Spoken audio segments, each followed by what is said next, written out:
এখন আওয়ামী লীগ বলে যে জিয়াউর রহমান ছিল পাকিস্তানিদের অনুগত, সেই জন্য সে চট্টগ্রাম বন্দরে সোয়াত জাহাজের থেকে অস্ত্র নামানোর জন্য যাইতেছিল।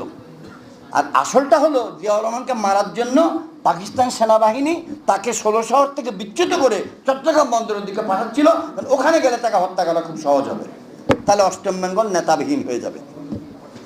এই পরিস্থিতিতে জিয়াউর রহমান তখনও বলতে পারছেন না, বাঙালি সবাই বলল তুমি এক্ষুনি রিভোল্ট করো না, দাঁড়াও, আর ২-৪ ঘন্টা লাগতে পারে, তাহলে কি করবো? বলে আপনি রওনা দেন, পথের থেকে আপনাকে আমরা হাইজেক করব।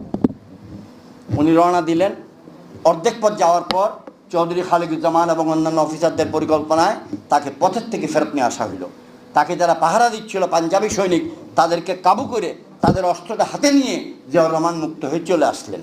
পাকিস্তানিরা মনে করলো জিয়াউর রহমান যাচ্ছে মহাকালী বাস টার্মিনাল অর্থাৎ চট্টগ্রাম বন্দরে।